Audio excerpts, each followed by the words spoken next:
Hello? Hello. A student from GAKU, are you there? Yes, you are here. Okay, let's start our session. As planned, today we are going to discuss about mineral metabolism. We will have generalities about mineral metabolism, roles, and we will have much or details about the metabolism of calcium. And for other minerals, you will read more on your own, because I choose the calcium because it is the most abundant mineral in the human body.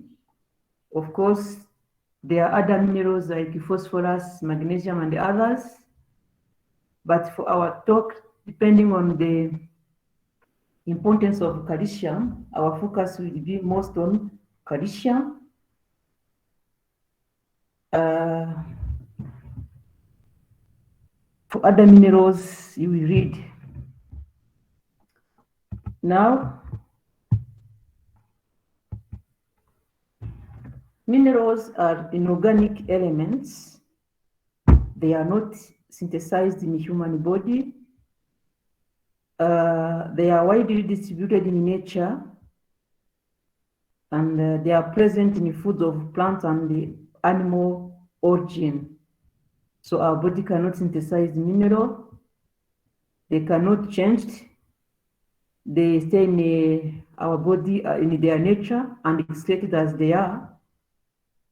No further breakdown on the minerals.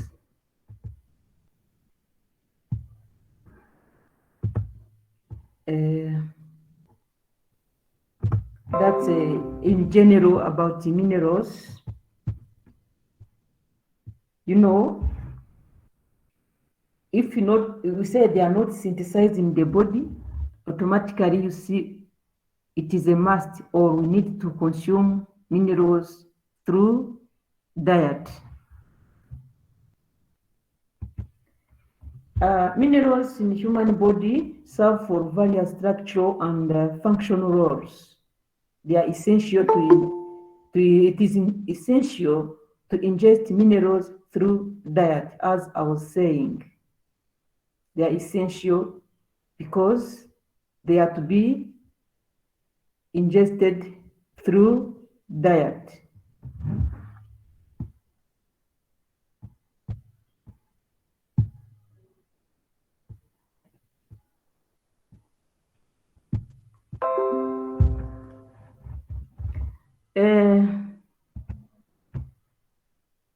Natural occurrence, minerals are solid in nature and they are inorganic.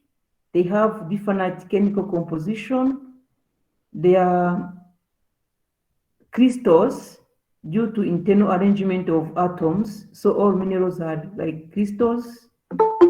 They are solid in nature and inorganic, of course.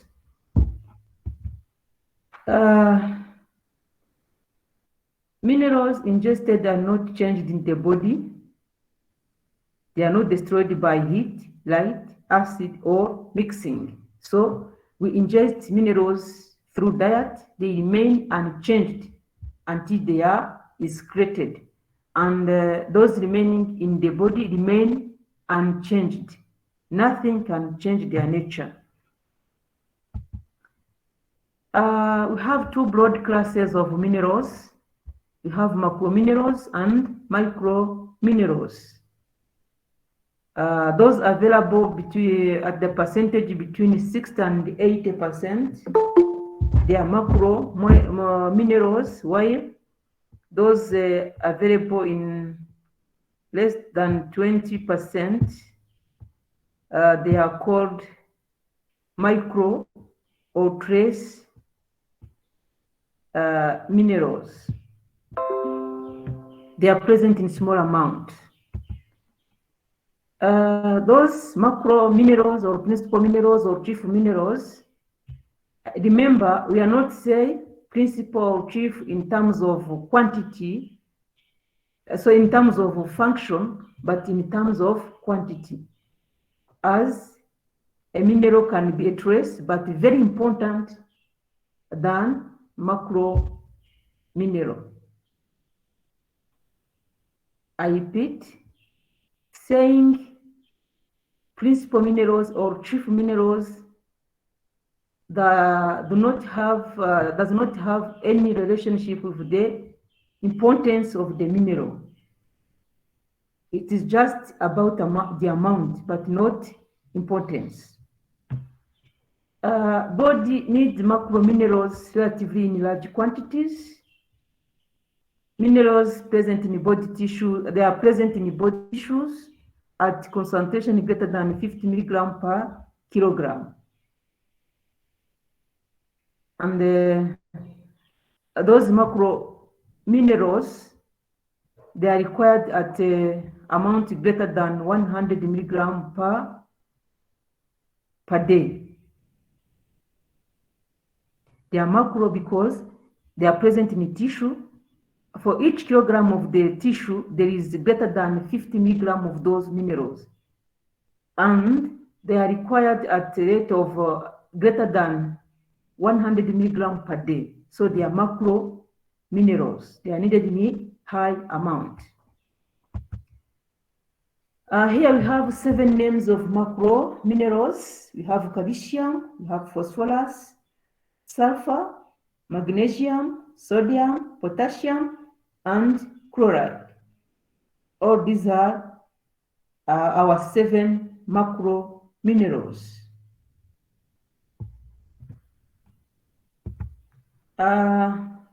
Micro minerals or trace elements, they are needed in less amount.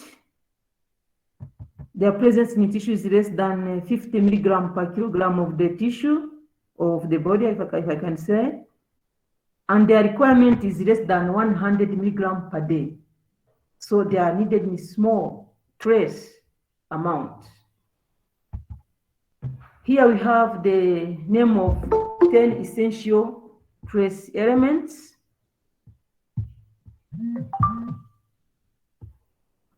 Those include iron, copper, cobalt, chromium.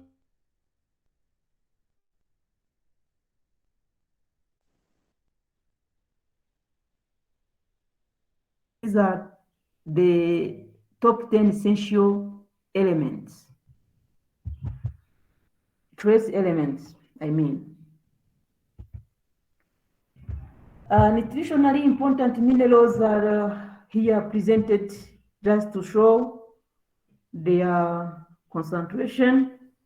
You see the most abundant is calcium, which is present as here we have 15 grams per kilogram of the body is calcium. Phosphorus is present at as 10 grams per kilogram. Potassium 2 grams per kilogram. Sodium 1.6. Chlorine 1.1. Sulfur 1.5.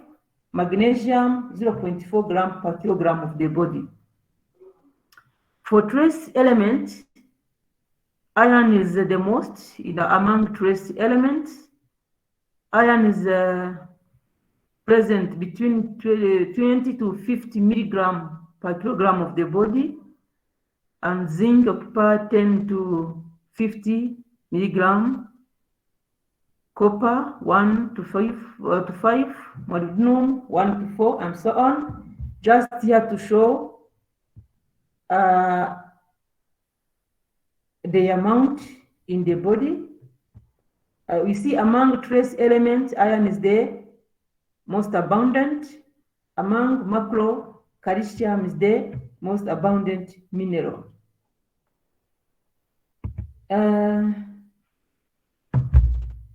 Just here to show once again their amount in the body. Starting with the calcium, 1.5 to 2.2% of in the body These are percentages of those minerals in the body. Here you have the major minerals. Here you have trace minerals. You see how they are different in amount. There is a high need of calcium in the body and less need of iodine in the body, if I can say. You see on the graph, from left to right, from left we need high amount of calcium and we need a very little amount of iodine. A mixed diet of varied food is ideal as it is the best source of minerals. So to have enough or a variety of needed minerals in the body, you need to consume a mixed diet.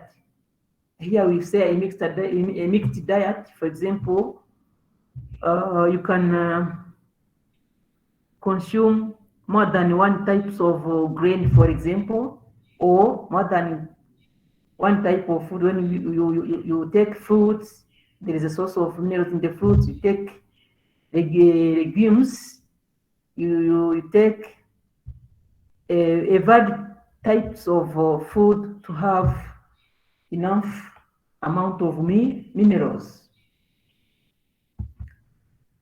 Minerals in food are found in all food groups, but more reliably source is fresh fruits, vegetables, and animal products. These are the ideal food which contain much of minerals. Factors affecting mineral requirements. The form of mineral fed, if the mineral is in inorganic or organic forms, we say inorganic or organic because minerals sometimes are associated with inorganic molecules. Even they are inorganic, but they can be associated of organic molecules. In that case, we say it is in organic form. Another factor is interaction with other minerals. You see, minerals can interaction between, for example, calcium, phosphate, sulfate, and so on. It depends on tissue storage and physiological state of the body. So bioavailability of minerals, we say bioavailability, those minerals able to be absorbed, the absorption capacity. If you say bioavailability, we are talking about absorption capacity of the body. So absorption capacity of the body is influenced by genetics. Of course, if there is in mineral metabolism, there are enzymes involved. There can be any impairment in enzymes involved in a mineral metabolism or mineral absorption. So if we say genetics, we are about mutation in those enzymes involved in mineral metabolism.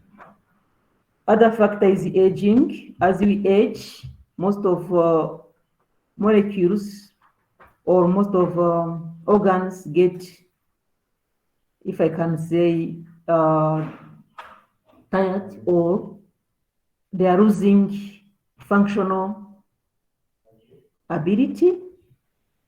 Another factor associated with mineral absorption is nutritional status. Also, other food compounds can interfere with the absorption of minerals. Let's see nutrient interactions. Some food components bind with minerals, reducing their bioavailability. You see, when food enter the intestine, to be absorbed, there is a required form. So in the case that required form is inhibited or modified or trapped by other molecules, in that case, the mineral will not be able to be absorbed. Mineral interactions can affect another mineral's absorption and exclusion. The same on the exclusion, a mineral can be taken by other interfering molecules, preventing it to be excreted. Often other substances in food decreases absorption of minerals. For example, here we have oxalate. Oxalate are organic molecules found in spinach. Oxalate prevents absorption of most calcium in spinach. So, yes, spinach is rich in calcium, but the presence of oxalate will not allow calcium absorption because calcium will complex with oxalate. Phytate in most plants makes minerals poorly available. Here we have structure of oxalate. You see, this oxalate, the same as phytate, can complex or bind calcium and prevent it to be absorbed through intestine.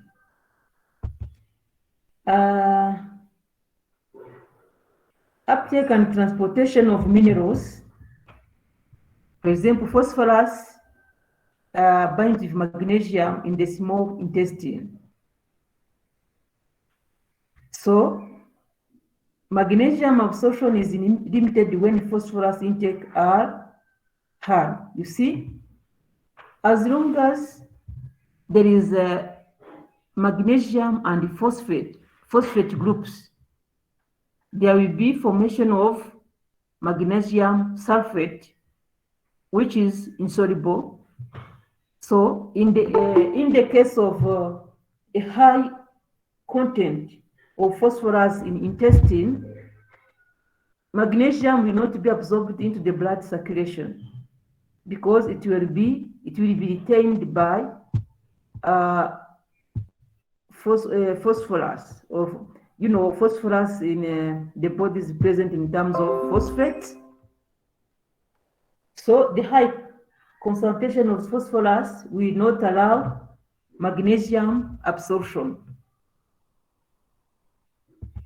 Some minerals require no carriers to transport into intestinal wall, while others require carriers. You see, minerals present in intestine, for them to be transferred into the blood, some can pass by passive diffusion without carriers, but others will need carrier protein. Of course, these are membrane proteins facilitating their transport from gut to the blood circulation.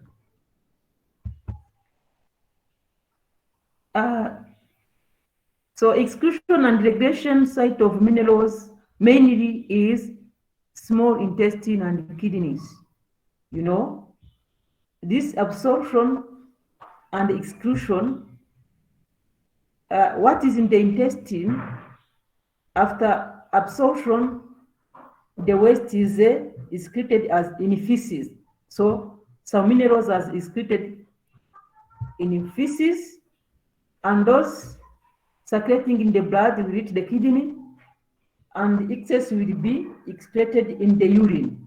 So intestine and kidneys are two important organs involved in the excretion of minerals and regression, of course.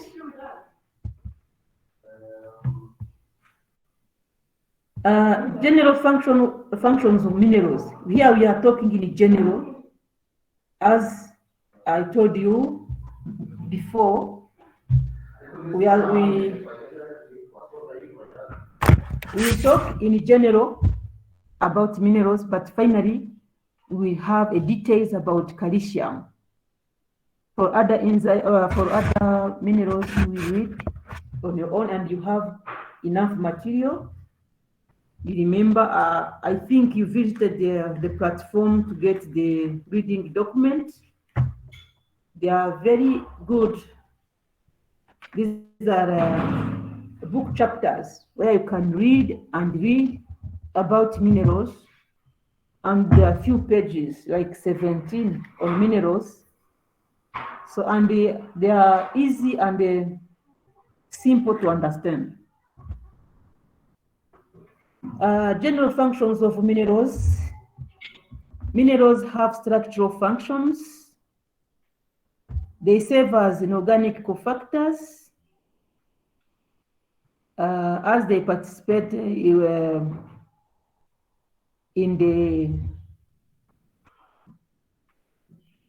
participate with enzymes in metabolic processes. So among those general functions, we see this structural, calcium, phosphate, and magnesium. These are structural in bone.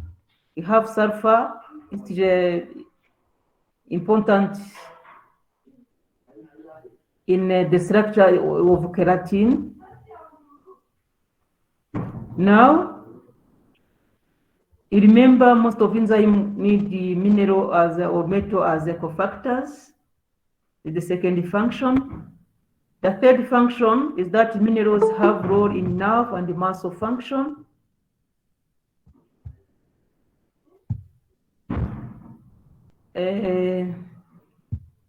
Another function is that minerals are a component of certain biomolecules. Remember, iron in hemoglobin or heme. Remember when we were talking about the porphyrins? Cobalt is a component of vitamin B12. Iodine is a component of thyroid hormones. You see how minerals are important.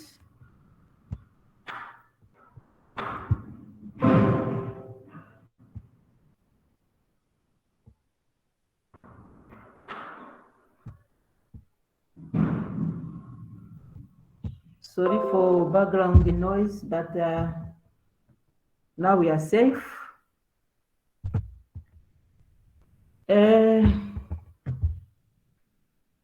Mineral deficiencies and excesses have clinical significance, and these deficiencies or excesses occur when this principle is violated, as the amount of minerals in must be equal to the minerals out.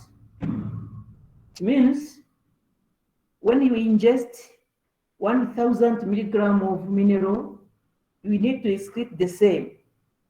In the case there is deficiency or excess, this will lead to the clinical manifestations. Most minerals have an optimal range in blood or body, and below range lead to deficiency symptoms, and above range lead to toxicity symptoms.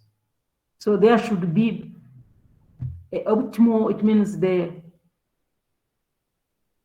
minerals need to be maintained in a narrow range, as other nutrients. Homeostasis is very important. So below, there will be the deficient symptoms, and above there will be excess or toxicity symptoms. Let's see about deficiency and excess of minerals in the human body. This will affect the normal health and vitality of human body, which may lead to suffer from various manifestations. Note that mineral content of soil dictates mineral status of plant. Of course, you remember plant gets minerals from soil, and we ingest plants to get those minerals. Of course, not only human beings that need minerals, also other animals, cows, goat, whatever, they need also calcium. So when they consume calcium or other minerals, we consume food, animal food or plant food, and there we can get calcium. But the first origin is the absorption or by plant from soil. So plants will accumulate minerals according to the availability of minerals in soil. Mineral deficiencies usually are rare, as they are widely distributed and essentially taken through food. However, there are many deficiency cases noted of iron, iodine, and calcium deficiencies. You remember iron deficiency is associated with anemia, iodine associated with goiter, and calcium associated with tetany, rickets, osteoporosis, and so on. So even deficiency is rare, but it can happen, and once it happens, it's serious. It may take many months to develop mineral toxicity. The time taken to develop is impacted by body stores. So it is unusual, but can happen. It takes too long period to develop toxicity. It takes enough time to accumulate mineral at the level it can cause toxicity symptoms. So now we are on our mineral of the day, calcium metabolism.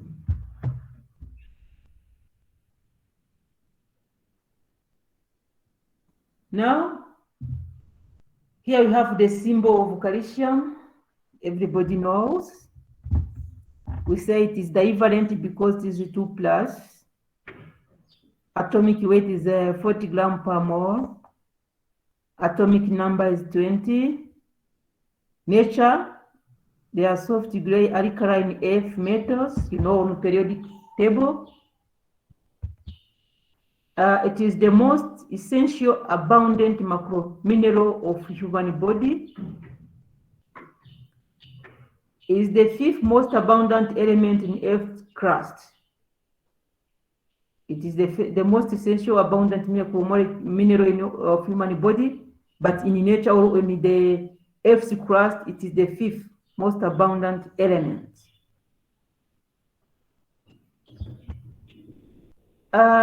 Naturally, calcium does not exist freely.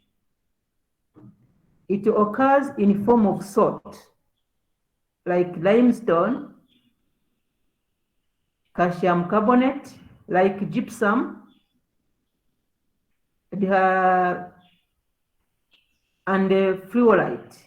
These are 3 forms of existence of calcium in nature. As I was saying, it is the most abundant macro mineral. Average adult body contains approximately 1.5 kilogram of calcium. Most of the time we take an example of adult weighing 70 kilograms. So 1.5 kilograms is calcium. 99% of the body calcium is associated to skeleton, bones, and teeth. 1% calcium is present in other tissues and body fluids. Calcium in bones is in a dynamic state. It means absorbed, released, taken, released, taken, released. In bone, here I mean mineralization, demineralization. So calcium of bones may serve as large reservoirs storing excess calcium.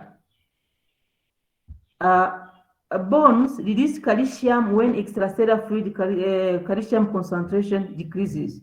If we say calcium in bones is in a dynamic state, you see, it is because it can be stored in bones and released when it is needed. In the case of high level of calcium, calcium is taken, calcium is taken and stored in the bone. In the case of low level calcium or calcium, when calcium is needed in the blood, the bone release calcium in the blood. So this is the dynamic state of calcium in bone. Now, recommended daily amount of calcium, RDA, means recommended daily amount of calcium. Adult need 800 milligram per day of calcium. Adult need 800 milligram of calcium per day. Pregnant women, pregnant, lactating, and post-menopause women need 1,500 milligram per day. A growing children need 1,200 milligram per day. An infant need between 300 and 500 milligram per day. This is approximation of the daily need of calcium in different categories of humans. Again, here it is presented in a table. No need to repeat it. Are we together?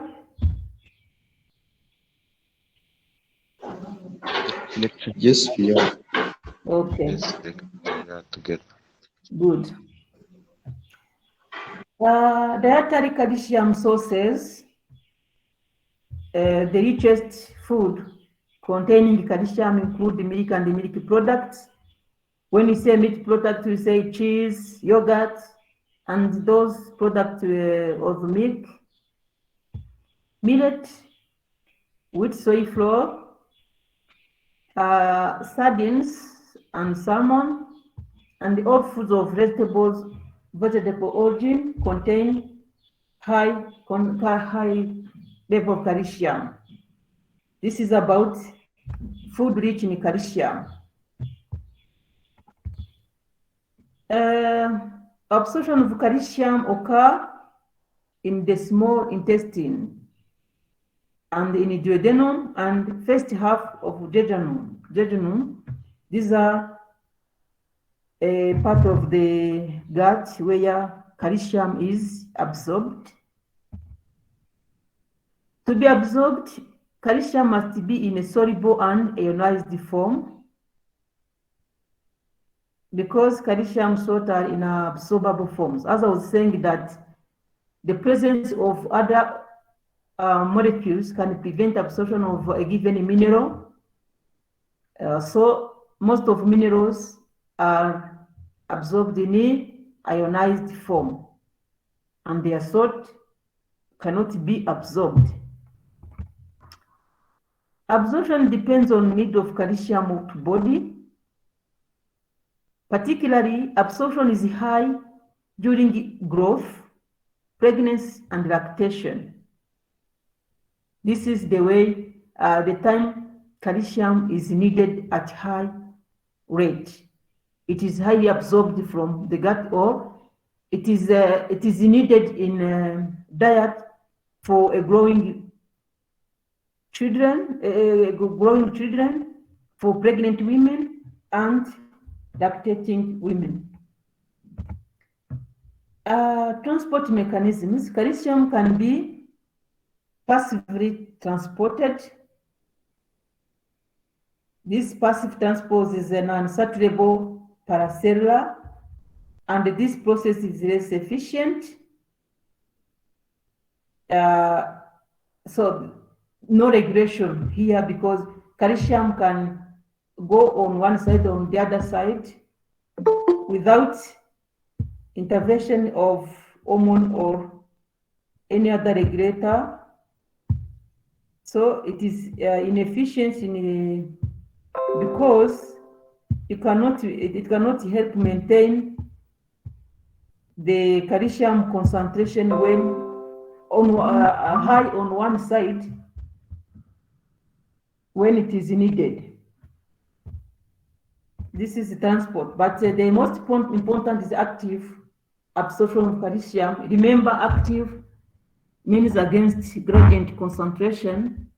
We are moving a solute from low concentration to high concentration. This requires energy. This is because it is active absorption or active transport, because it is an active process requiring energy. About active transport, this active transport, of course, is regulated because there is an intervention of transporters or the hydrolysis of ATP, of course, and hydrolysis of ATP requires some enzymes. So this process is regulated. And regulators involved is this active form of vitamin D, I mean calcitriol, and this will involve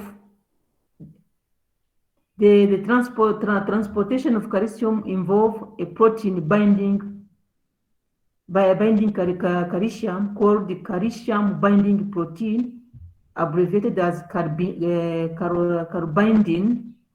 Carbindin is a protein that binds calcium and transport it through plasma membrane in active form, of course.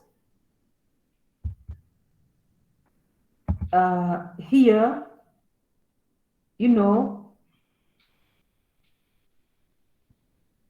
even this transport is regulated by this calcitriol. This calcitriol will stimulate the release of carbindin. This enzyme, so this transport protein that will bind calcium. So this transportation or influence of calcitriol will involve this protein binding calcium. Factors promoting calcium absorption. The first here and important to know is this parathyroid hormone, which indirectly enhances calcium absorption through the increased activation of calcitriol. You remember on the previous slide you said active transport of calcium is regulated by calcitriol. Remember, in metabolic pathways, there is a series of reactions leading to the final or end product or end function or end biological function. So the thyroid hormone on the first place regulate the release or activate this calcitriol. This is the starting point because this calcitriol or vitamin D exists in inactive form. There should be a signal transduction or this is cell signaling. If there is a signal that calcium is needed, the signal act on parathyroid gland that will release this parathyroid hormone.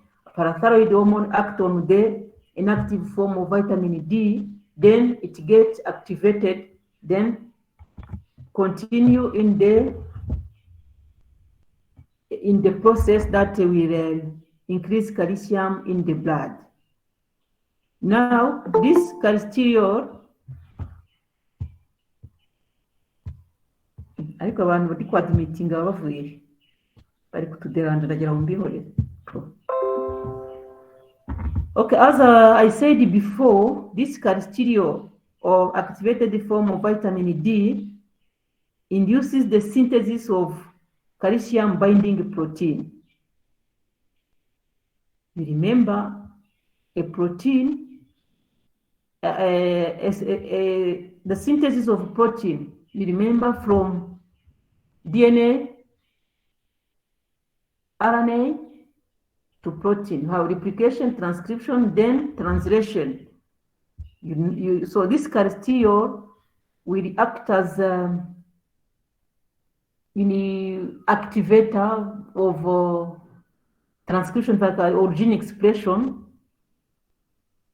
It is an inducer. It induces the synthesis. It means there is the turn on or the expression of gene responsible for the synthesis of this protein. This is the meaning induces the synthesis of. It means this hormone act on the DNA, on the gene responsible for the synthesis of this protein. Once the protein is synthesized in the intestinal epithelial cells, it promotes calcium absorption. This I said it before. We are talking about factors promoting calcium absorption. Yeah, we start with parathyroid hormone. This parathyroid hormone, there is a pathway where it is once it is excreted, act on the inactive form of vitamin D and activate it. Once vitamin D is activated, it will induce the synthesis of this protein responsible for binding calcium in the epithelial cells of intestine, then facilitate absorption. This is the first factor. And I say parathyroid first factor, another factor cholesterol, but this parathyroid and cholesterol is somehow combined. Then acidity of the body or the medium in the body. Acidity is more favorable for calcium absorption. Calcium salts are soluble in acidic solution, so acidity increases absorption of calcium. Remember, calcium is absorbed in ionized form, and the acidic medium favor or accelerate the ionization of calcium salt, hence enhancing absorption. Another factor for favoring absorption of calcium is the presence of lactose. You know, this lactose are on acidity, of course. Lactose, citric acid, these are acid that will promote calcium uptake by intestinal cells, because the presence of lactose and citric acid means acidity, acidic medium. So if in the intestine there is this acidic or high concentration of acid, so calcium will be absorbed in high amount. Another factor influencing the absorption of calcium is high amount of protein in the diet, especially those amino acids, lysine and arginine, form soluble complex with calcium. So high protein diet favor absorption of calcium. And another factor is the concentration of calcium in the diet. Higher concentration of calcium, more absorption of course. If we have a high amount of calcium, it will be absorbed in high amount. This is understandable. But there are other factors inhibiting calcium absorption. We said before, phytates and oxalates, which mostly present in plant origin diet, which form insoluble salts and interfere with calcium absorption. Another factor is the high content of dietary phosphates.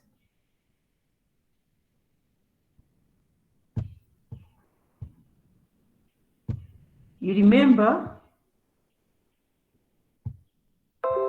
at the beginning, we have seen that the presence of phosphate will retain calcium, forming phosphate salt, which are insoluble. So the high dietary phosphate will form this insoluble phosphate and prevent calcium uptake. Dietary ratio of calcium and phosphate should be 1:1 or 2:1. This is ideal for calcium absorption. And when you have, if we say 1:1, equal amount of calcium and phosphate, or high amount of calcium and low amount of phosphate, to allow proper absorption of calcium. Another factor affecting or preventing or decreasing calcium absorption is the presence of free fatty acid. Free fatty acid react with calcium to form insoluble calcium soap. This will decrease the absorption of calcium. Another is the alkaline condition, high pH. We have seen that acidic condition favor absorption of calcium, but the basic pH is unfavorable for calcium absorption. Another factor inhibiting or decreasing the absorption of calcium is low estrogen levels in postmenopausal women, because estrogen increases cholesterol levels. You remember this cholesterol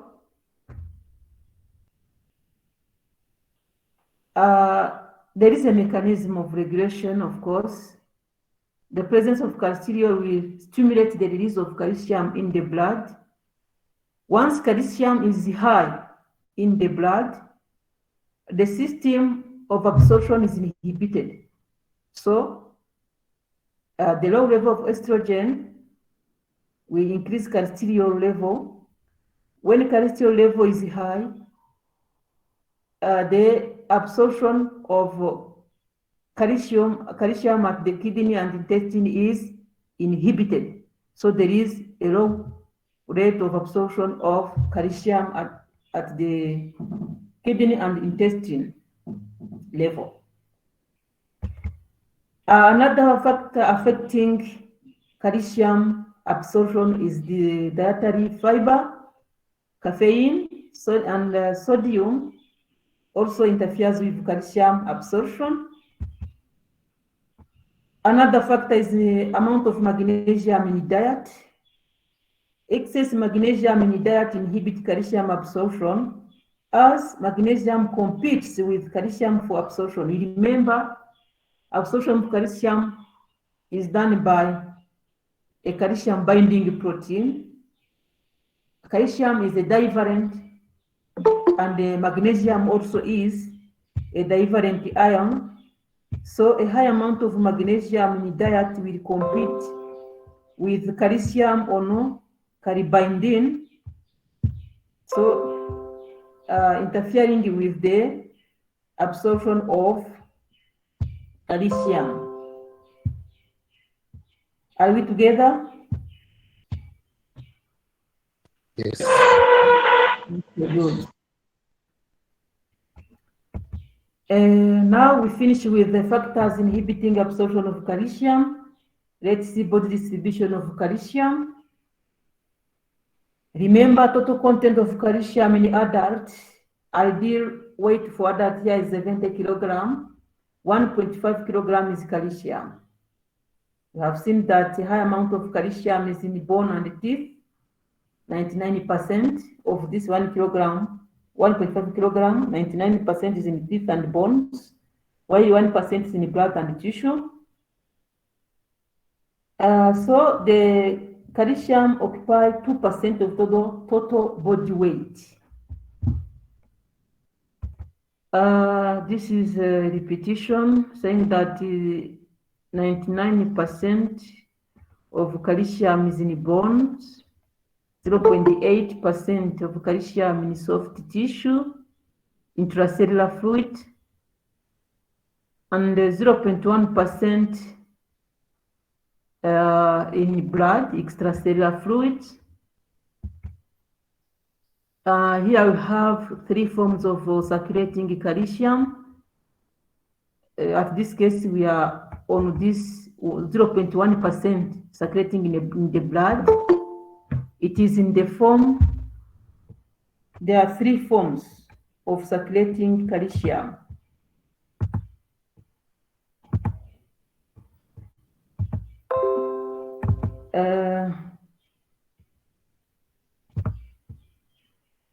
There are 3 forms of circulating calcium. On this diagram, you see 40% of circulating calcium is a protein-bound, non-diffusible, biologically inactive, and not excreted. What does it mean? It means there is a part of calcium in the blood which is bound to albumin protein, and once it is in a bound state, it cannot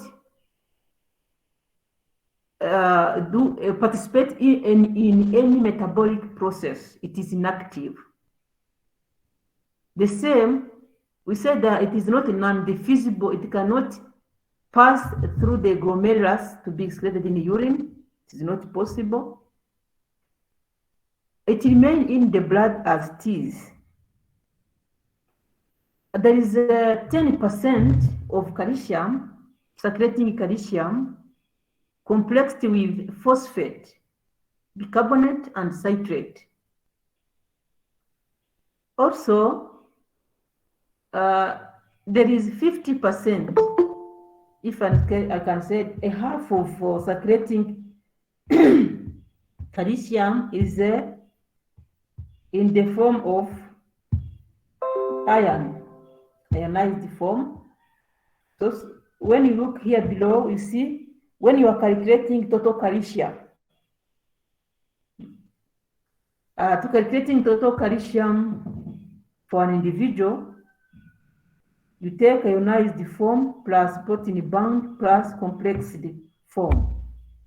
So the range, normal range or reference value for calcium, blood calcium, is between 2.2 to 2.6 millimole per liter. This is the form of circulating calcium. Now, diffusible calcium, we mean this ionized or physiologically active form is 50%. 10% combined with anions, we say it. 40% is combined with plasma protein, we said it. Combination with protein depends on pH. So,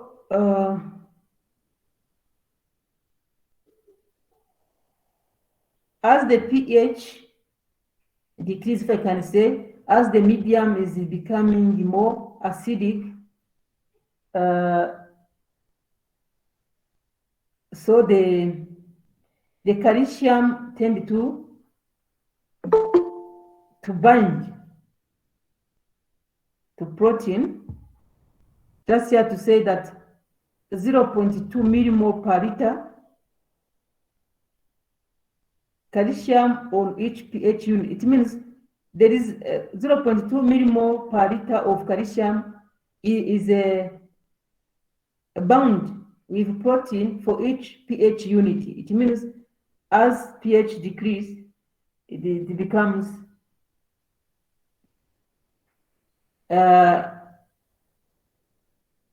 we have seen that in alkaline medium, calcium is taken. In this case, when the pH of medium increase, calcium is taken. We have seen that when the pH of the medium decrease, calcium is released. So the release and the binding of calcium with proteins will depend on the pH. As the pH increase, calcium is bound. As the pH decrease, the calcium is free.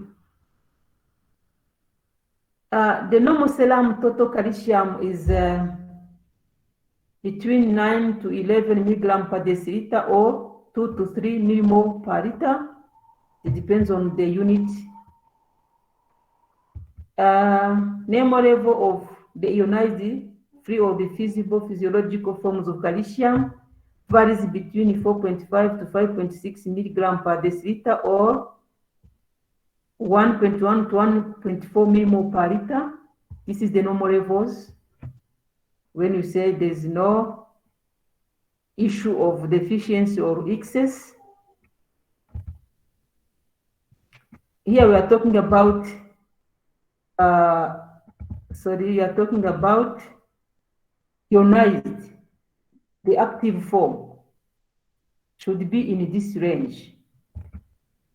Now, bound calcium, that calcium bound on the protein, the blood, it's non-diffusible, we said it. The bound form of calcium normally does not exceed 4%. A calcium salt or bound form in inorganic salt, which is diffusible. This is diffusible, it can pass through the membrane.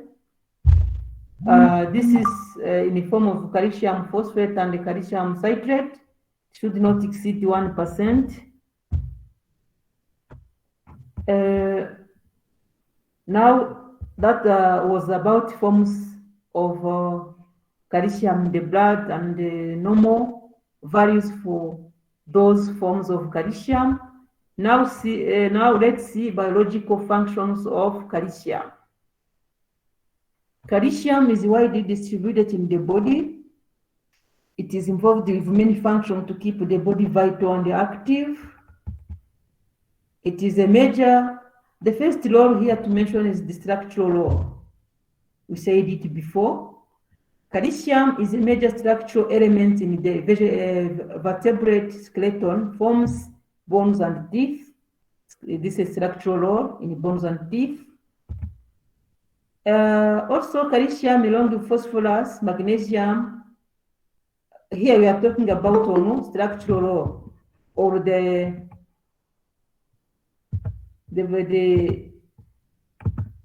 function in bone.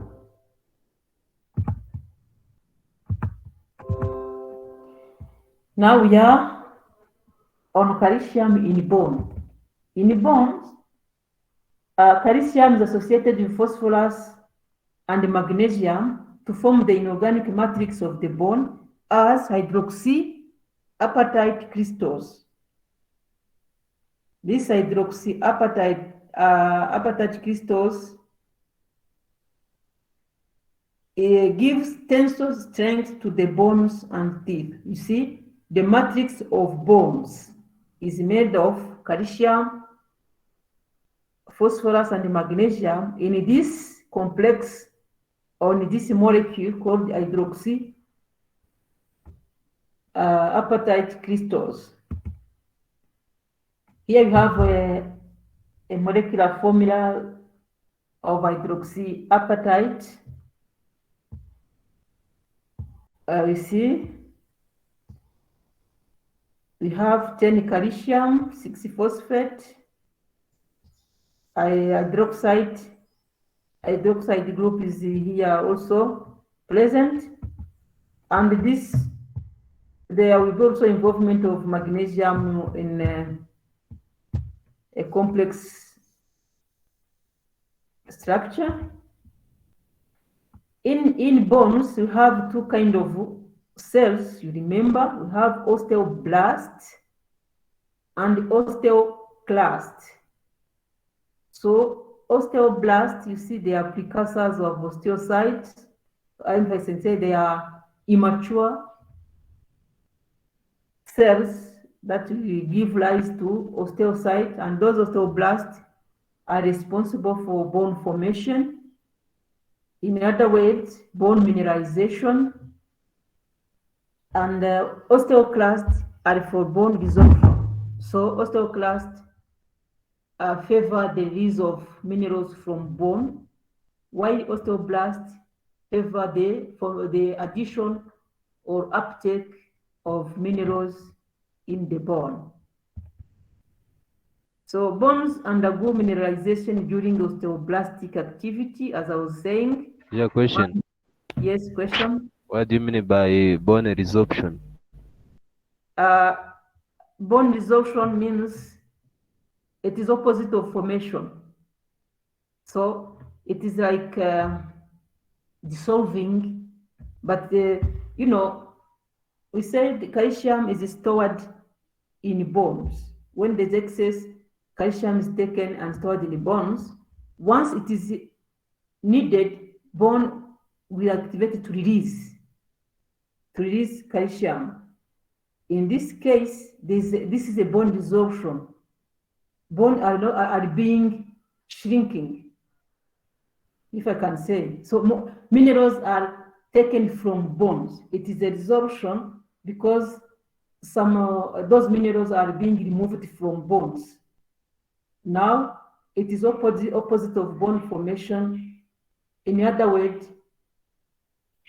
bones are being consumed, if I can say, resorption or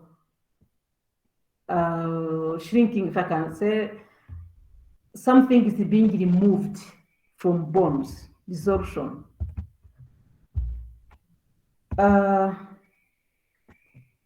In this case, bone acts as a major reservoir of calcium. I was saying it. Osteoclast, responsible of bone resorption, secrete acid, causing the release of calcium and phosphate into the bloodstream. Remember, acidity favors the release of calcium. So, osteoclast in the bones secrete acid, making bone medium acidic, will favor the release of calcium from bone. This is resorption. So there is constant exchange of calcium between bone and blood. The bone and the blood exchange calcium depending on the level of calcium. When there is a high calcium, blood sends calcium to the bone. When calcium is missing in the blood, bone will release calcium in the blood. Remember at the beginning I said there's a dynamic movement or dynamic state, saying that calcium is taken, released. Here there is a note to remember that calcium is highly needed during growth, pregnancy, and lactation. And the calcium is needed to give strength for building bones and teeth. So one should take adequate amount of dietary calcium and phosphorus to meet this requirement.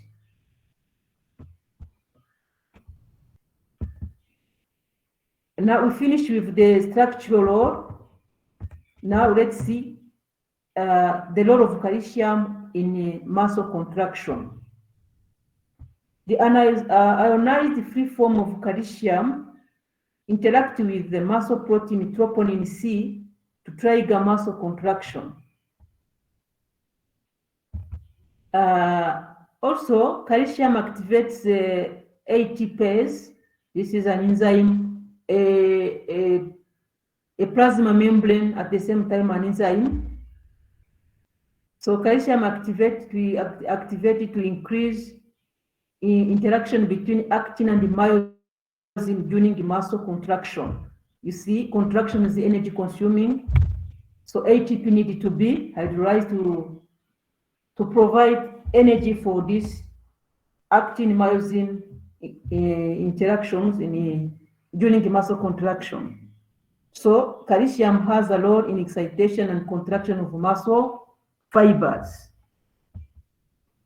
Another role of calcium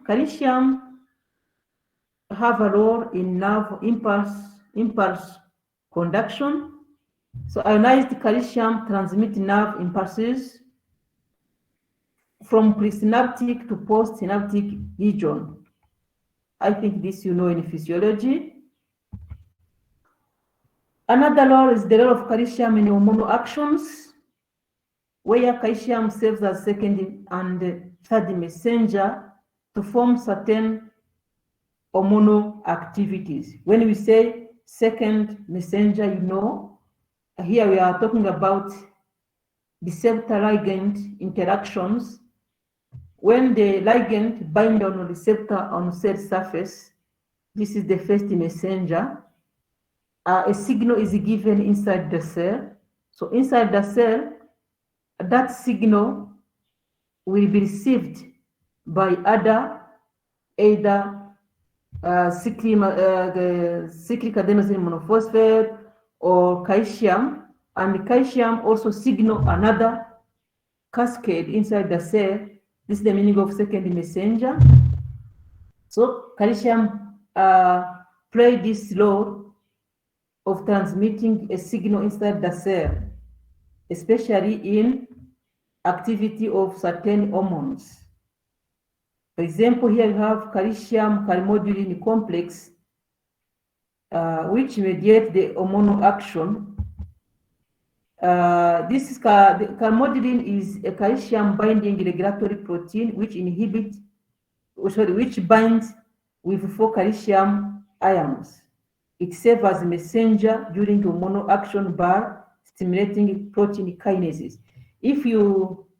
I don't know if you studied about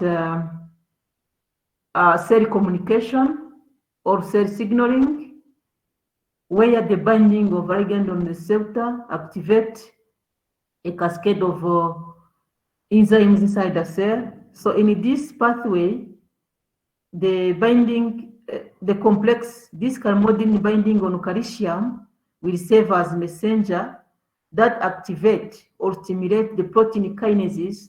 Remember, protein kinases is for phosphorylation, and phosphorylation is very important in cell signaling because through phosphorylations, some enzymes are get activated, others inactivated. So those protein kinases, once are activated, they activate further, or they function in further metabolic processes inside the cell.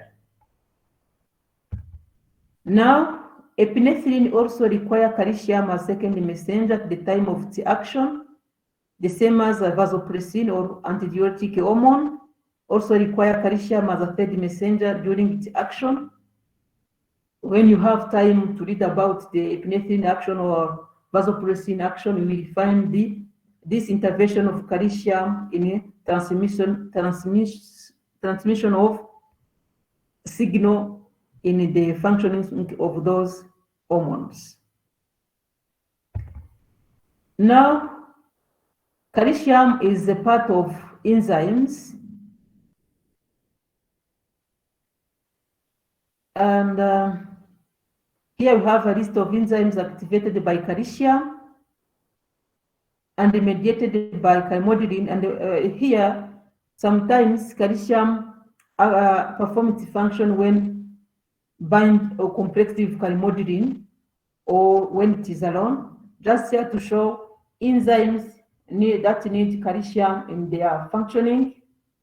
We have adenyl secrase. You remember this is an enzyme characterizing hydrolysis of ATP to form cyclic adenosine monophosphate. And we have this glycerol 3-phosphate dehydrogenase in glycolysis pathway. Calcium also is needed in glycogen synthesis. It's an enzyme involved in glycogen synthesis. Pyruvate carboxylase in gluconeogenesis. Pyruvate dehydrogenase, the same, and the pyruvate kinase. All these are mostly the last four enzyme. Five. The enzymes functioning in carbohydrate metabolism, and this adenyl secrase function in signal transduction, in transmission of signal from outside the cell to inside the cell. Also, these are enzymes that need calcium in their function. Also, calcium function in blood clotting. It functions as clotting factor number 4. And it is involved in the cascade of blood clotting process. It is a correcting agent during thrombin formation, you remember. Now, it acts as cofactors of enzymes.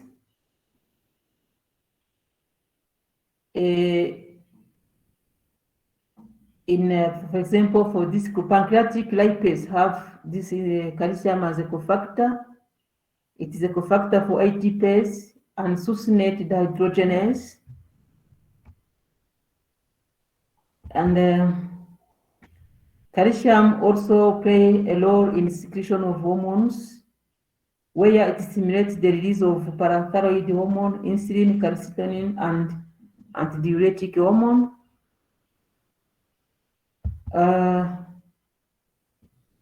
Calcium also have a role in the transport of biomolecules through biomembrane.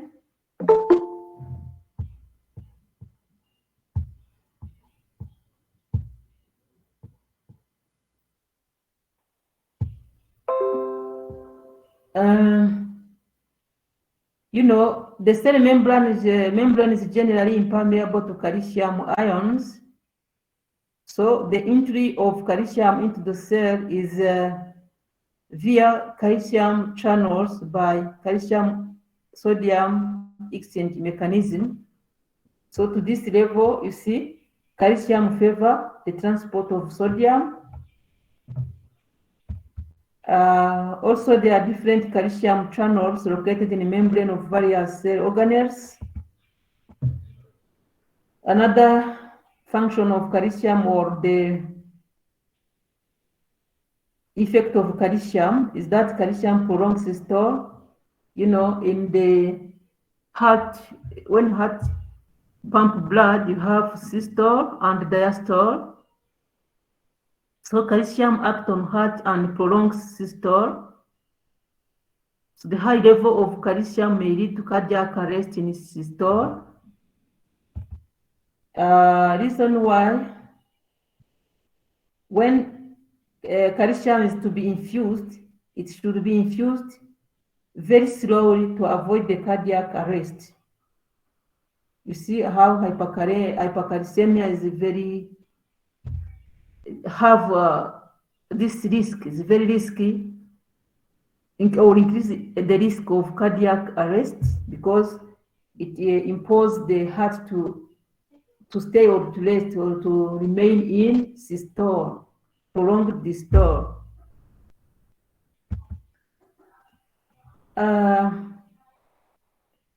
Calcium also function in this calcium-dependent cysteine proteases called calpains. Calpains are calcium-dependent cysteine proteases.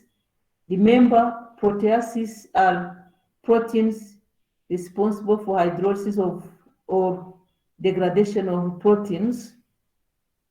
So those proteins are involved in cell mobility, cell cycle progression, cell membrane fusion events.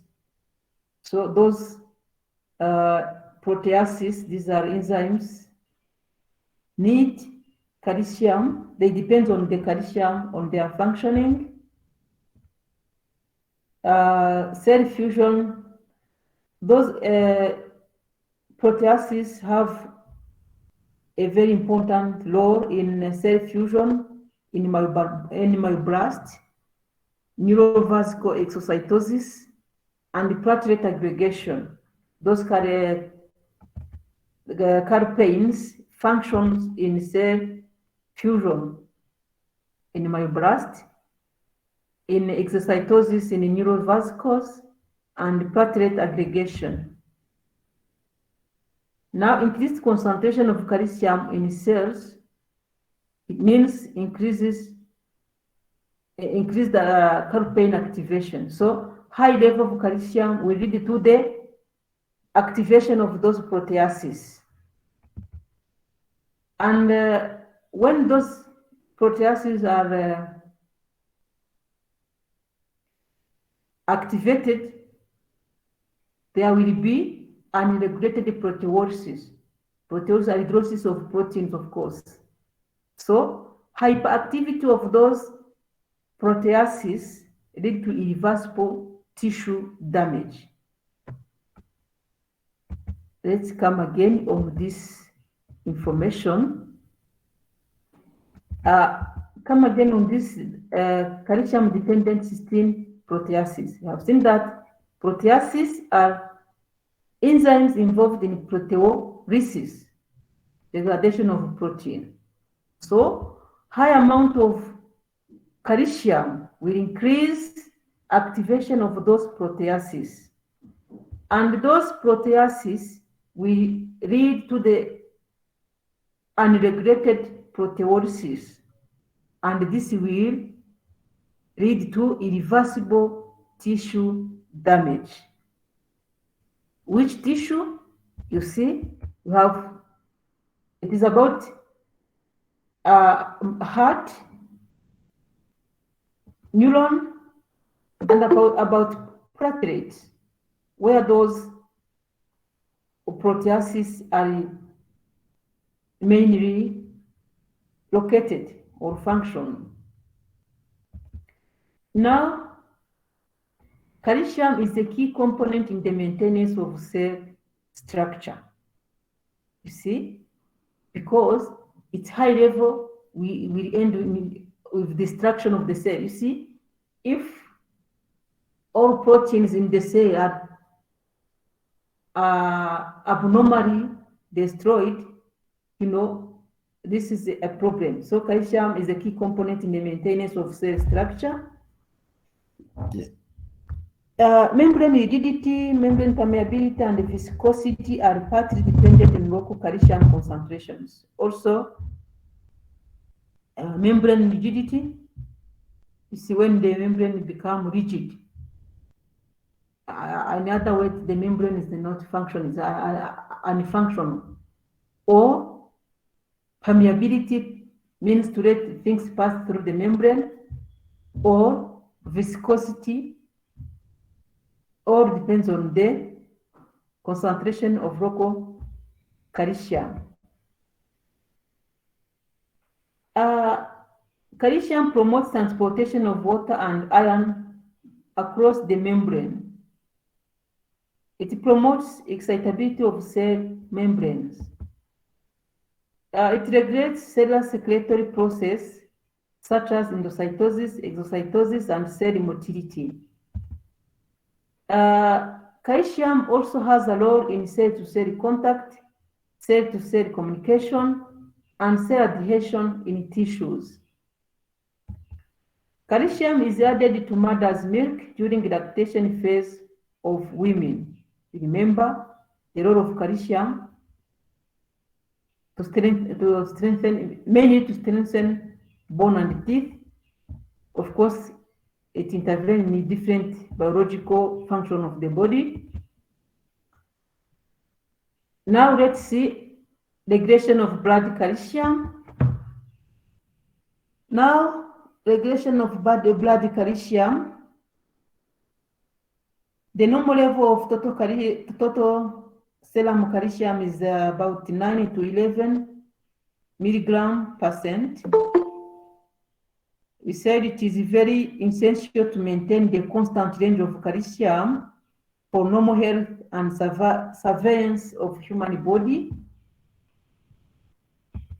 So most important is the ionized or physiological form of calcium present in the blood. We said it. Because this form plays an important role in various physiological and metabolic functions of human body. We said it. So to maintain calcium homeostasis, we need to regulate its absorption from diet. You need to regulate storage and excretion. So we have 3 points here to maintain calcium homeostasis. The first is absorption from the gut, also from the kidney, generally absorption from the gut, storage in the bone, and excretion in the kidney and intestine.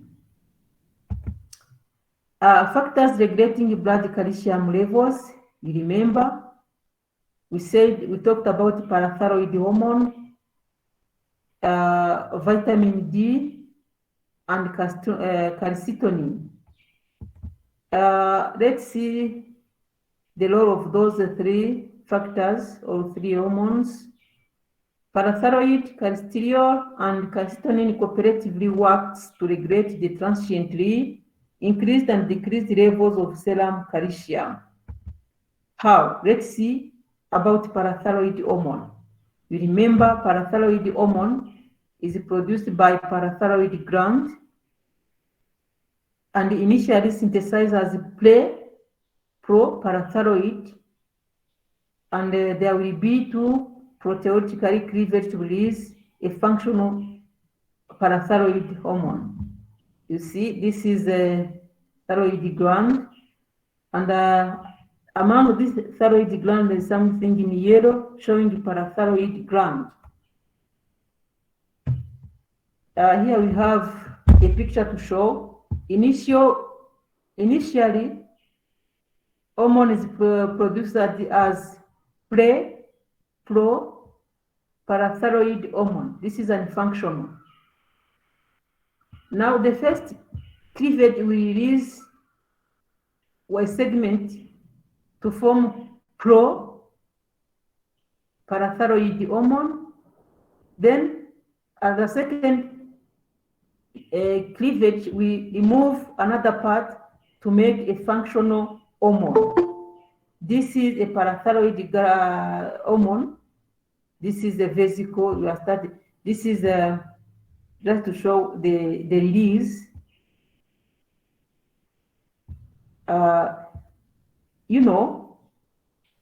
In the cell, here we have rough endoplasmic reticulum, where this parathyroid hormone is made.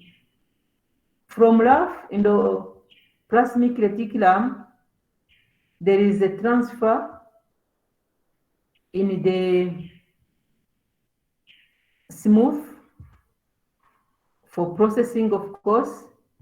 In rough endoplasmic reticulum, this is the synthesis. In a smooth, it is about processing. Smooth and Golgi apparatus is about processing. Finally, the transport or in the vesicle, and this happen at low calcium level. It means the low calcium level will stimulate parathyroid gland to release this proparathyroid hormone, and the process continues until the parathyroid hormone is released, and this process is stimulated by low calcium level.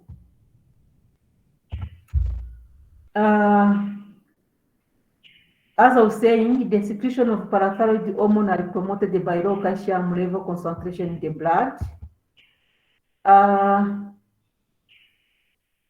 Now, extracellular calcium regulates secretion of parathyroid hormone, as I was saying. So low calcium increases parathyroid hormone levels, while high decreases parathyroid hormone levels. So when there is a high concentration of calcium in the blood, the release of parathyroid hormone is slowing down. Parathyroid hormone is the most important endocrine regulator of calcium and phosphorus concentration, as it functions to elevate serum calcium level. It has three independent tissues to exert its action. Once parathyroid hormone is released in the blood, it functions on the intestine. This is indirect function, but directly act on bone and kidney.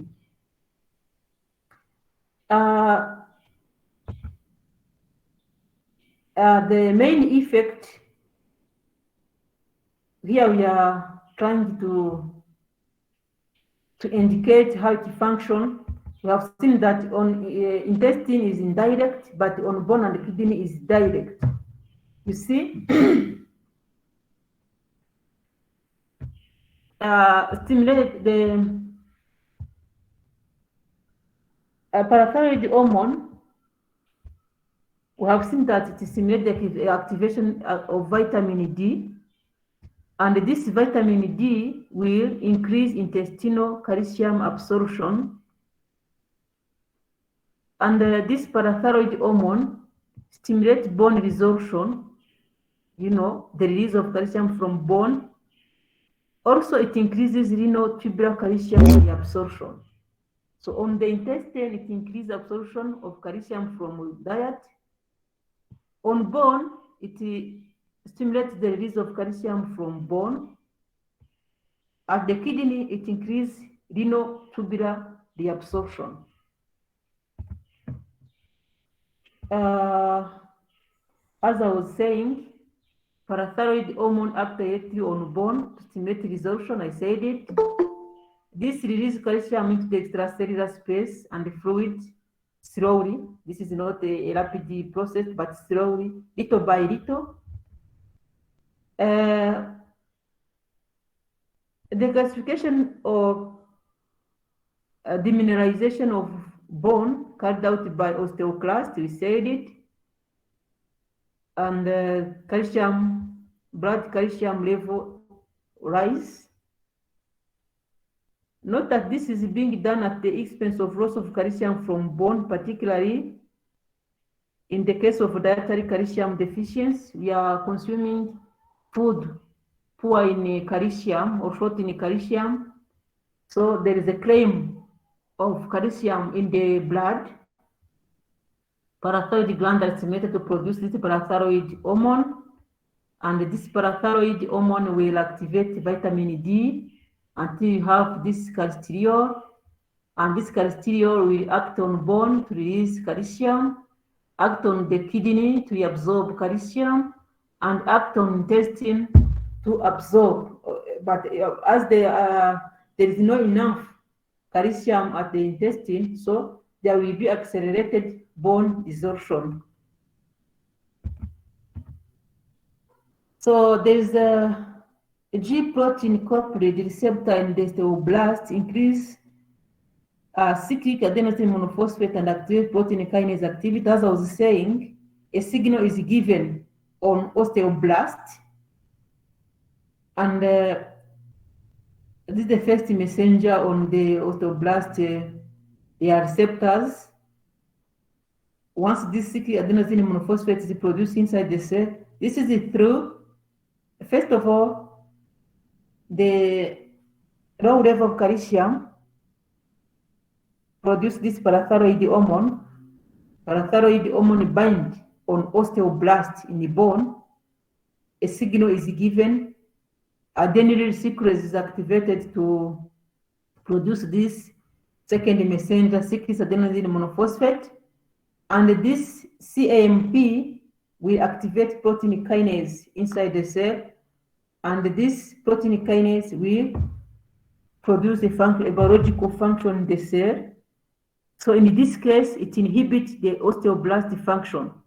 In other words, it inhibits the uptake of calcium, but favor the release of calcium. And just here to show that the G protein receptor, these are receptors spanning the membrane 7 times. There is a process where the binding of parathyroid hormone on the receptors, these are receptors, we activate adenyl secrase adenosine monophosphate, activation of protein kinase, now biological response inside the cell, which is the inhibition of the uptake of calcium. Rather, the release of calcium is activated. Just to show the mode of function of this parathyroid hormone on the osteoblasts. Action of the parathyroid hormone on the kidney, increase the calcium absorption, we said it. On the intestine, it is indirect, and it increases the intestine absorption of calcium by promoting the synthesis of cholesterol. You remember, it is direct because binding of the parathyroid hormone on the intestine will activate the release of cholesterol, and the cholesterol is the one to function. So this is indirectly. Parathyroid hormone acts directly on kidney to increase calcium absorption and the phosphate exclusion. Remember, high phosphate affect absorption of the release of calcium. So for the kidney to get calcium, it absorbs calcium and excretes phosphorus. There is a decrease of phosphate to allow absorption of calcium in the kidney. Also, these G protein coupled receptors function on the distal tubule to increase the renal absorption of calcium and add calcium to blood, regulating its levels. Just here to show this how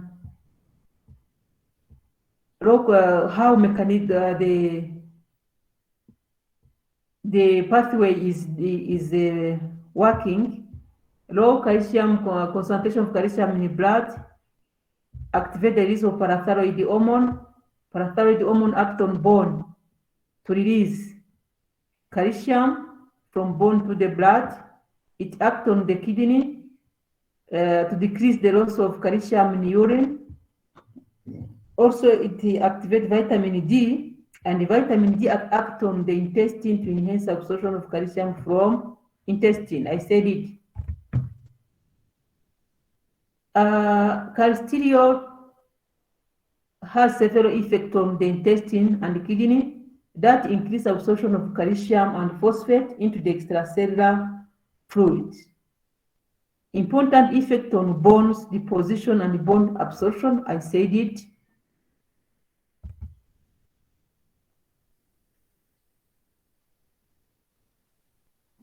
Just here to say, to show that the parathyroid hormone and together with cholesterol act to increase calcium level. This is a kind of repetition. This is about activation of vitamin D. You know, upon sunlight, this cholecalciferol is formed and enter the blood. It is converted in the liver and the kidney. It is converted into this 125 hydroxycalciuate, and this is controlled by parathyroid hormone, because when the plasma calcium concentration is low, this will be activated. When it is high, it is not activated. This is the meaning of inversely regulates, saying that the plasma calcium concentration inversely regulates this, the activation of this compound or the vitamin D, because high amount will stimulate, but low amount will stimulate this vitamin D, but high amount will inactivate it. So say inversely regulates, because the increase disactivate while decrease activate.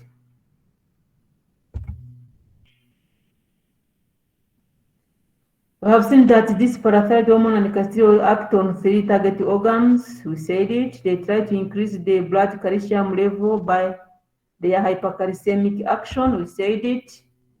Just here a repetition, where the low level calcium stimulate the release of parathyroid. Parathyroid act on the intestine directly because it passes through activation of vitamin D directly on kidney and directly on the bone.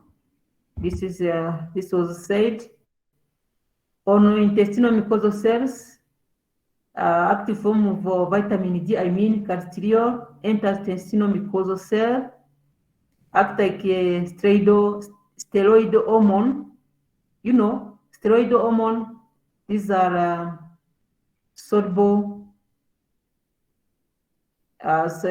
messenger, if I can say, or soluble hormones that pass the plasma membrane and enter the cell, the nucleus, where they affect the gene expression.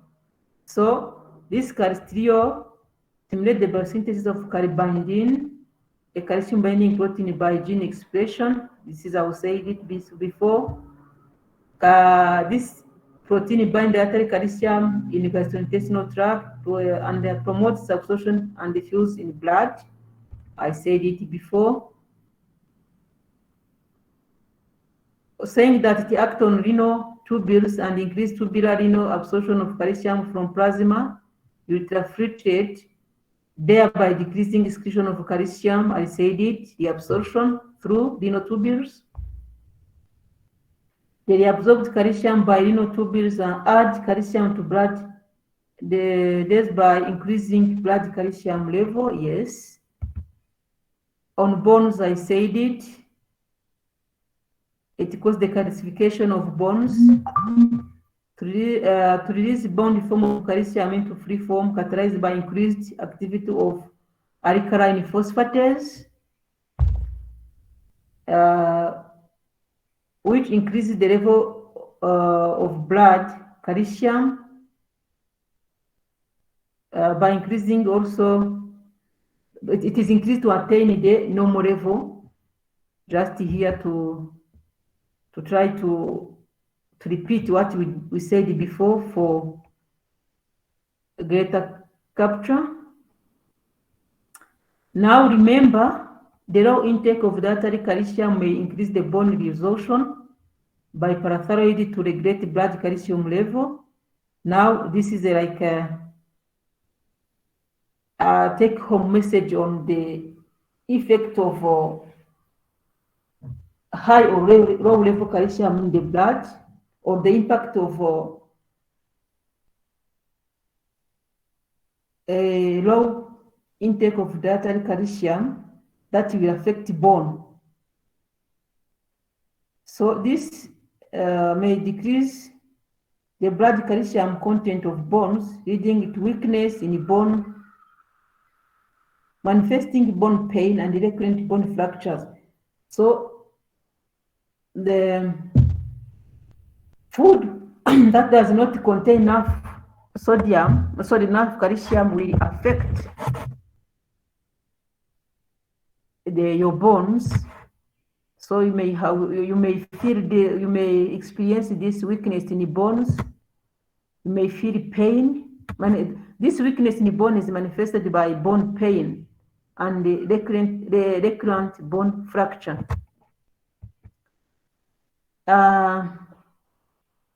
Calcitonin is another hormone functioning in the opposite way compared to thyroid hormone and calcitriol. It is a peptide hormone secreted by parafollicular cells of thyroid gland. It is also produced in the thyroid gland. It tends to decrease plasma calcium concentration. Sorry, I'm plugging my computer.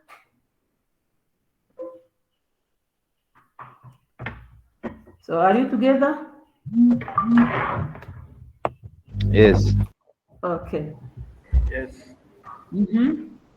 I'm saying that this is another kind of hormone called calcitonin, which function in opposite way compared to calcitriol, because this calcitonin, it decreases plasma calcium concentration.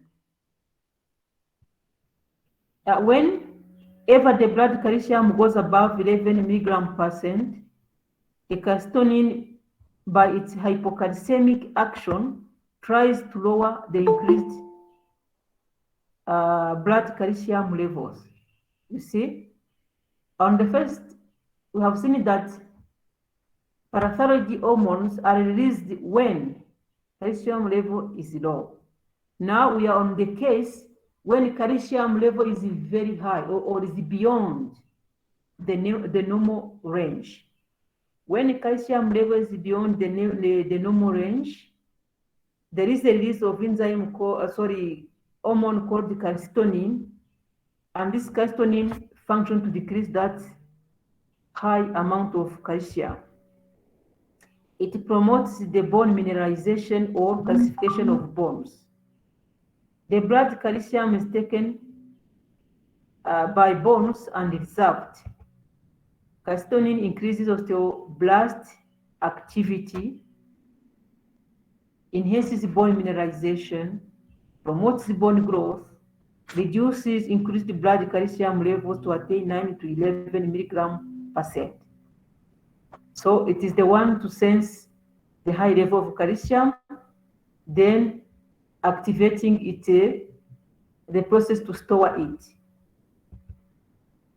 It adds calcium to bones and increases the bone mineralization. I said it. Calcitonin has the ability to decrease blood calcium and phosphate levels, and its major target cells also in bones, kidney, and intestine.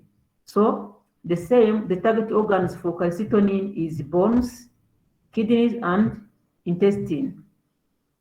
In the bone, it stimulates osteogenesis, means bone formation. In intestine, it inhibits absorption of calcium. In the kidney, it enhances calcium excretion from urine. This is understandable, I think. This parathyroid and calcitonin are antagonistic in action, or action of calcitonin is opposite that of parathyroid hormone. Calcium balance. Calcium intake must be equal to calcium output. So a negative calcium balance means you excrete much of calcium compared to what you ingested. This is a negative calcium balance. Negative calcium balance leads to osteoporosis. Osteoporosis means there are pores in the bone where calcium is wasted. There's a wastage of minerals from bones. When you are losing much of calcium compared to what you ingested. Sorry. Now, a positive calcium balance is when you ingest, there is a high intake of calcium but low output.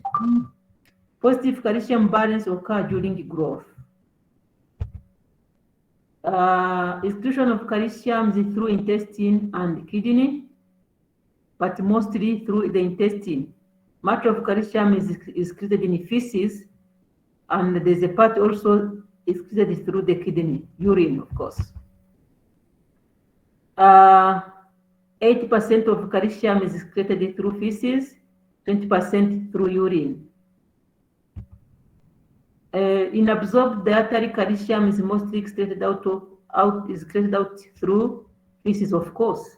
When you ingest calcium and it is not absorbed in the bloodstream, so it should be excreted in feces. Excretion of calcium into the feces is a continuous process. This is increased in vitamin D deficiency. How? Remember, vitamin D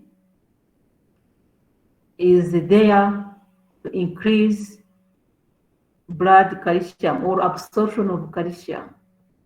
If there is no vitamin D, all ingested calcium will be excreted in feces. So the vitamin D is very important in growth, because we have seen a taller person have long bones and a shorter person have short bones. So you see, even there are many factors associated with the height of individuals. So you see, vitamin D deficiency will have also a big role in the growth of a child. Disorders of calcium metabolism, the known what to talk about is hypercalcemia and hypocalcemia. Hypercalcemia is the condition where there is a persistent high levels of blood calcium above 11 mg%. There are conditions leading to hypercalcemia. We have excessive intake of calcium. Of course, when you take much of calcium, it will absorb the highly, so it will lead to hypercalcemia. You may have hyperparathyroidism. This hyperparathyroidism increase parathyroid hormone and accelerate the release of calcium from bone, absorption from whatever. Parathyroid adenoma, these are when there is cancer, those tumor cells producing parathyroid hormone, or when we have hypervitaminosis D, high vitamin D also will lead to hypercalcemia. These are conditions associated with hypercalcemia. Paget disease, when there is increased release of calcium from bones. Addison disease, when there is a decreased excretion of calcium. We can have bone tumors that cause leak of calcium from bones. We may have this multiple myeloma leukemia or polycythemia also is associated with abnormal calcium metabolism. You may have this milk alkali syndrome. So you may read more about those diseases, is not our target. Also, excessive use of anti-acid phosphate binding may cause this hypercalcemia, in terms that most of phosphates are taken, so calcium is free and absorbed. When there is a prolonged immobility, also is associated with a high level of calcium. Thiazide diuretic also is associated, also thyroxicosis. I don't have more to talk about those conditions. Let's see hypercalcemia signs and symptoms. When you have a hypercalcemia, there is a muscle weakness. There is a personality changes because they act on the nervous system. There is nausea and vomiting, polyuria, and extreme thirst. There is anorexia, constipation, pathological fractures, calcifications in the skin and the cornea. Also cardiac arrest, prolonged systole, have seen it. Clinical manifestation of hypocalcemia.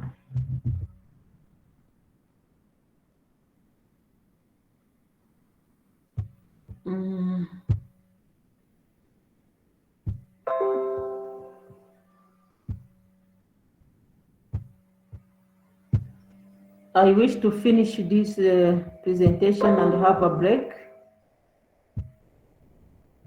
Here we have osteodystrophy.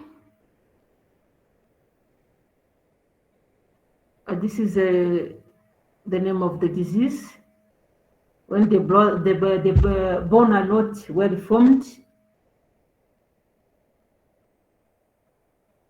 For example, when we say hyperparathyroidism, there's increased. This condition will increase calcium in the blood, and there is a condition associated with waste of calcium from bones by resorption. This is osteoporosis, but also there is overgrowth of connective tissue, but calcium is not deposited. This is osteofibrosis. These are different conditions associated with bone problems, but this is in the case of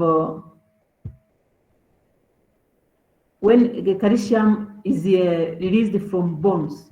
It can happen when calcium is wasted from bones. This is osteoporosis. And or when there is overgrowth of connective tissue in the bones, inhibiting calcium deposition in the bone. So calcium is there; it should be deposited, but the fibrosis formed, a kind of fibers, abnormal fibers formed in the bone, does not allow uptake of calcium. So in this case, we have osteodystrophy, meaning the abnormal bone formation. Now, hypocalcemia is the condition where there is persistent low levels of blood calcium below 9 mg/%. Hypocalcemia is more dangerous and life-threatening if not corrected and managed timely.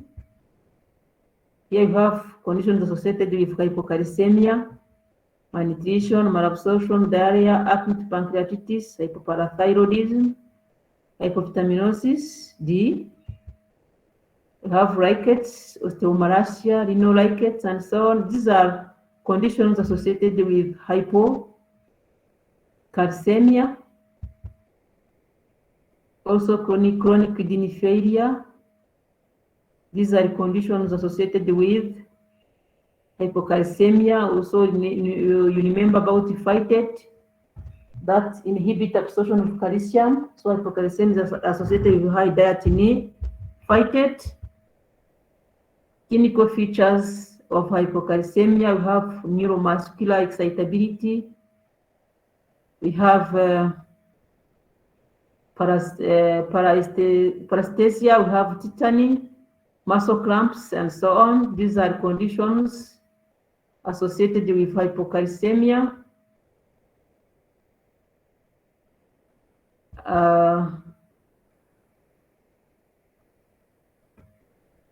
We said that calcium deficiency leads to tetany, and controlled muscle contraction leads to rickets, softening of bones, easy to fracture, especially in growing children, and osteomalacia in adults, where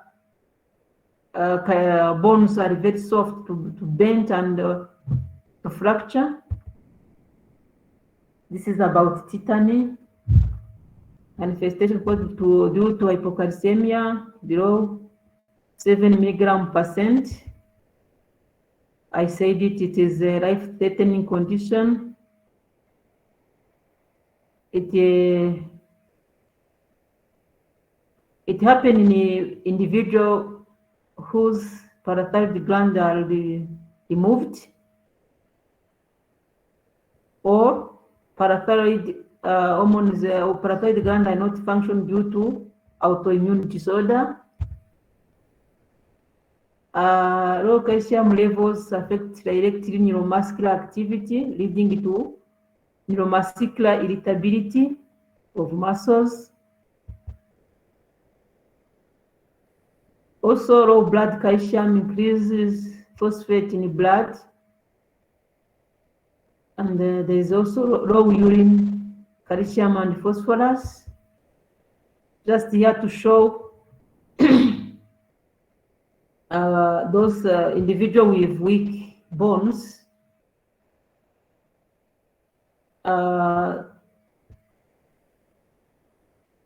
This is, of course, occur from vitamin D deficiency or dietary deficiency of calcium and phosphorus in a growing animals or person.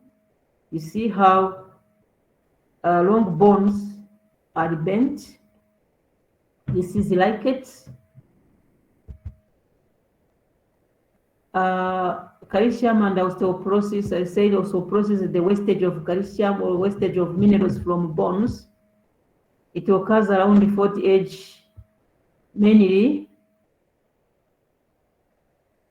because the breakdown of bone exceeds the formation of bone. By age 65, some women have lost 50% of bone mass. Here we have a graph to show bone mass. The green indicate males, red indicate females. You see, at 40s, for females, bone mass decrease. There's a high decrease in bone mass, but for males, bone remain strong. So the bone fracture is very high in post-menopausal women. This is because much of calcium is removed from bones, especially for women.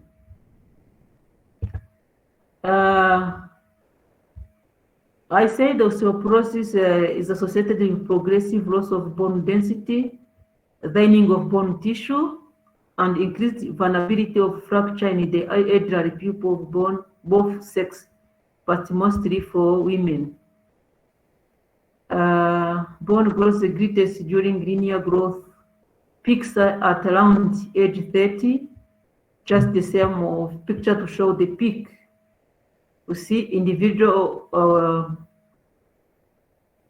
of 30 years old, they are very strong because their bones are very dense. And you see at this last slide, you see this woman, let's say is around 40, but as she ages, osteoporosis or bone density reduced, you see how she start to bend. Bending starting, you see here, now you see here how there is a shrinkage of bones. So the bones are no longer dense, and they are very soft. You see how this man, I don't know, man, it is very bent because bones are almost at the end of life, I can say.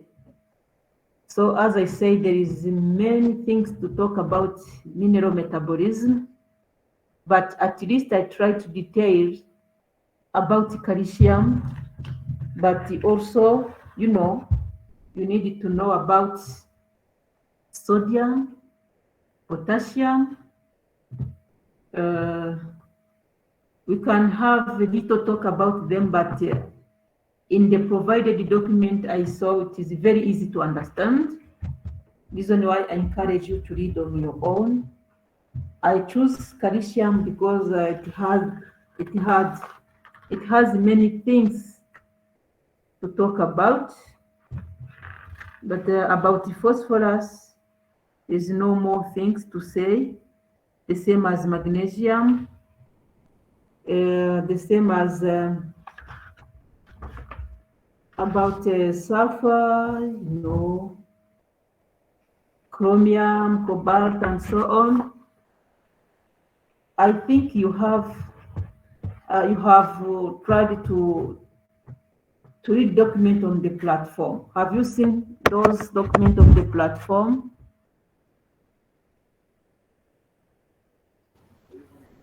Which one? Did you visit the platform? Yes or no? E-learning. I mean e-learning, Moodle. Yes. Have you seen the reading document attached? No, I only found the nitrogen